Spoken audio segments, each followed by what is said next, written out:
नमस्ते। संदीप के सवाल में आपका स्वागत है। अ, हम लोग आज प्रोफेसर संदीप से एक ऐसी बात करने जा रहे हैं क्योंकि वो हम सबके लिए शर्म की बात है। वो किसी भी सभ्य समाज के लिए शर्म की बात है, वो किसी भी इंसान के लिए शर्म की बात है। हम लोग आज बात कर रहे हैं बिल्किस बानो केस की। बिल्किस बानो केस का आप सबको पता है, इसलिए उसको मैं फिर रिपीट नहीं कर रहा हूँ, क्योंकि आप जितनी बार रिपीट करेंगे उतनी बार आपको गुस्सा, आपको दुख, आपको क्षोभ, ये सारी चीज़ें होती हैं। मूल मुद्दा यह है कि बिल्किस बानो के वो जो 11 लोग हैं उनको किस तरह से छोड़ा गया है और किस तरह से उनका एक महिमा मंडन हो रहा है।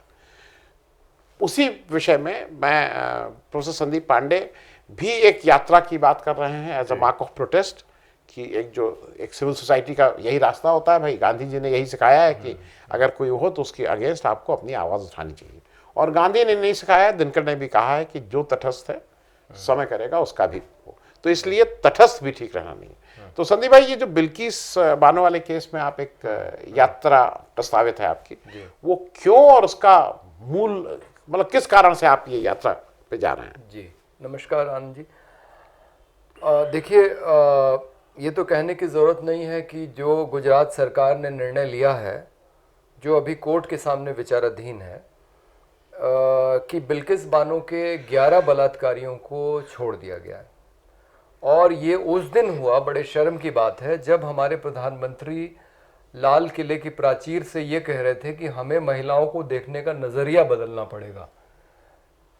नारी सम्मान की बात हो रही थी और उसके कुछ समय बाद 11 बलात्कारियों को छोड़ दिया जाता है। और ये गुजरात की कोई पहली घटना नहीं है। इसके पहले नरोडा पाटिया मुस्लिम नरसंहार में, जहां मुस्लिम लोग ही मारे गए थे, नरेंद्र मोदी सरकार में मंत्री रही माया कोडनानी को सज़ा हुई, लेकिन बाद में उनकी सज़ा माफ़ कर दी गई।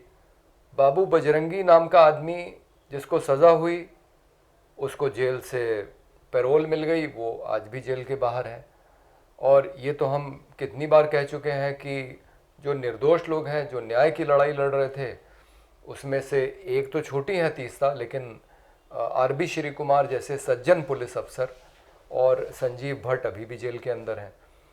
तो ये हम लोगों के लिए बड़े शर्म की बात है कि वैसे तो न्यायालय जो तय करेगा, हम उम्मीद करते हैं कि वो सही निर्णय लेगा, लेकिन गुजरात सरकार की एक समिति ने जो 11 बलात्कारियों को छोड़ा है, और उसके बाद ये भी कहा गया कि उसमें, मैं एक बीच में इंटरप्ट कर रहा हूँ, माफ, केवल बलात्कारी नहीं है, हत्यारे भी हैं। और एक नहीं है, 3 वर्ष की बच्ची को पटक के मार देना, एक नहीं, 6-6, 8-8, 10-10 आदमियों की हत्या कर देना, ये हत्या के दोषी भी ये लोग। जी, हत्या के भी है। और उसके बाद फिर बिल्किस के बाद बिल्किस की बहनों और माँ के साथ रेप जो किया गया है, तो वो मतलब मैं इसलिए कह रहा हूँ कि इनका तो अगर आप जब इनका पढ़ने लगे तो आपके रोंगटे, आपको लगता है कि क्या है भाई। जी, नहीं, ये तो रेयरेस्ट ऑफ रेयर केस में आएगा। वैसे तो हम फांसी की सज़ा के खिलाफ हैं, लेकिन जो हमारी न्यायालय जिस तरह से फैसला लेती हैं, उसमें कायदे से फांसी की सज़ा होनी चाहिए थी, लेकिन इनको सिर्फ जेल हुई ताउम्र, और उसमें भी अब छोड़ दिया गया है। तो आपकी बात बिल्कुल सही है, इन्होंने दूसरे भी अपराध किए हैं। और मज़ेदार बात यह है कि भारतीय जनता पार्टी के कुछ लोग कह रहे हैं कि इसमें कुछ संस्कारी ब्राह्मण भी शामिल हैं। तो अब ये तो मुझे समझ में नहीं आता। कई बार मैं तो जाति मानता नहीं हूँ, ना धर्म मानता हूँ, लेकिन कई बार मेरे पास जब ऐसे लोग आते हैं कोई गलत काम करके और कहते हैं कि मैं भी ब्राह्मण, आप भी ब्राह्मण, हाँ, तो वो मुझसे अपेक्षा करते हैं कि मैं उनका बचाव करता हूँ, तो मैं तो उनको डांट के भगाता हूँ। मैंने कहा, एक तो मैं ब्राह्मण अपने आप को मानता नहीं, और दूसरा अगर मानता भी होता तो तुम जो करके आए हो, तो मेरे लिए तो एक कलंक की बात है, ब्राह्मण होना शर्म की बात है कि तुम ऐसा गलत काम करके आए हो।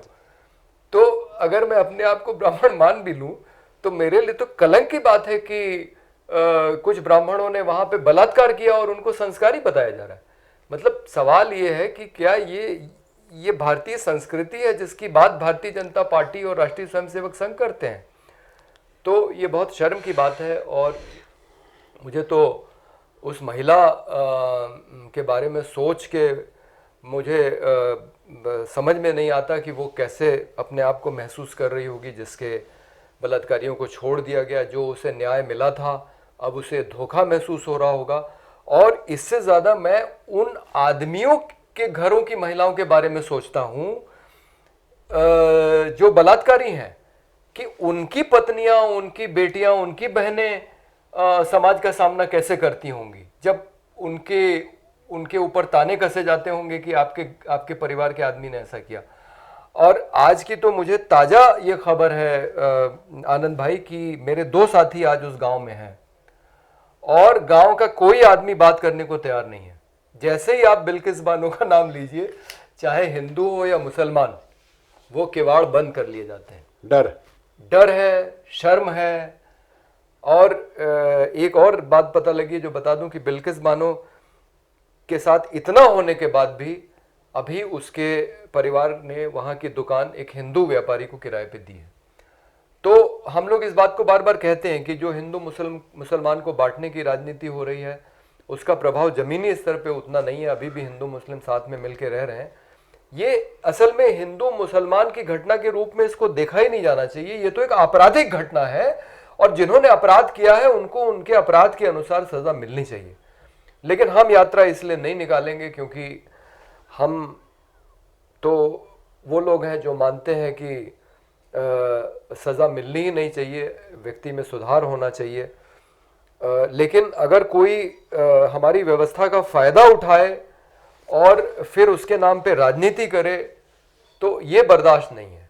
तो हम नागरिक समाज की तरफ से और हमारी सोशलिस्ट पार्टी की तरफ से एक पदयात्रा 26 सितंबर से हम शुरू करेंगे बिल्किस बानो के गांव से, जिसका नाम रणधीरपुर भी है और सिलवट भी है। ये गोधरा और दाहोद रेलवे स्टेशनों से 50 किलोमीटर की दूरी पे है।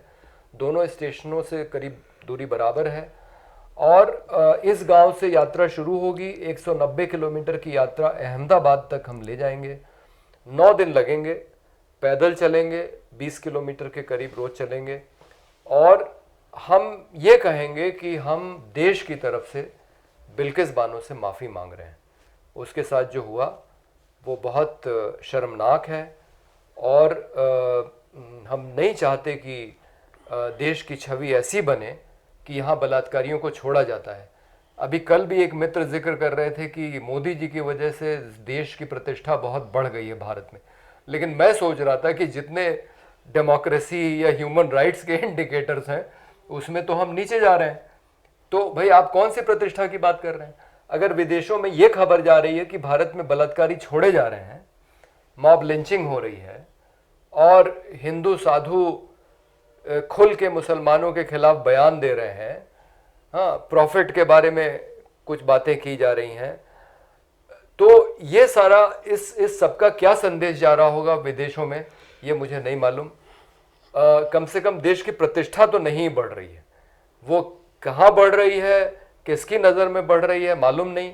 लेकिन जो खबरें आई हैं, जो मानवाधिकार और लोकतंत्र के जो मानक हैं उसके उन मानकों पे हिंदुस्तान नीचे जा रहा है, ऐसी रिपोर्टें ज़रूर पढ़ने को मिली हैं। तो ये हमारे, अगर हम अंतर्राष्ट्रीय उसकी चिंता ना भी करें कि दुनिया हमारे बारे में क्या सोचती है, हमें अपने समाज के बारे में चिंतित होना पड़ेगा कि हमारा समाज कैसा बन रहा है। एक तरफ ये पार्टी कहती है कि अपराध कम हो गए हैं, ऐसा बताया जाता है कि अब लड़कियां ज़्यादा सुरक्षित हैं सड़कों पे, लेकिन घटनाएं तो रोज़ अखबारों में पढ़ने को मिलती हैं। और बलात्कारियों को जब छोड़ा जाता है तो उससे क्या संदेश जा रहा है, ये सोचने वाली बात है।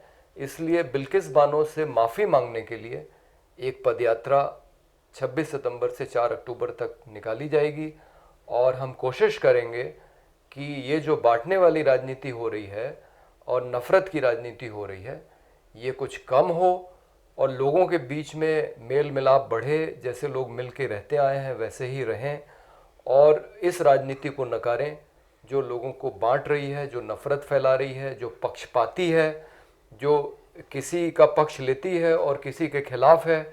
ये कम से कम हमारे देश की संस्कृति नहीं है।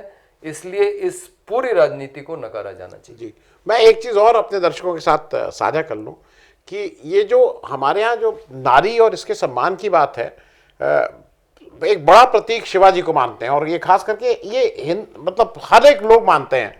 शिवाजी के बारे में भी जान लीजिए, जब उनके कोई सिपह सालार या उनके साथी लोग एक बेगम को, मतलब किसी जब लड़ाई के दौरान एक किसी की पत्नी को उठा के लाए, जो महिला मतलब वहाँ के सुल्तान थे, उनकी पत्नी को, तो ससम्मान और उनको माँ कह के उन्होंने संबोधित किया और माँ का दर्जा देख के उनको वापस ससम्मान वापस किया गया कि नहीं नहीं, आप अगर महिला हैं तो ये हमारी रवायत है, ये हमारा संस्कार है।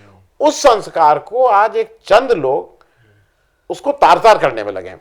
इसी देश में निर्भया का जब हुआ था तो पूरा देश खड़ा हो गया था, लेकिन आज बिल्किस बानो में हम सब लोग अगर नहीं खड़े हो रहे हैं तो शायद हम लोग अपने इंसान होने का हमें भी प्रमाण देना है।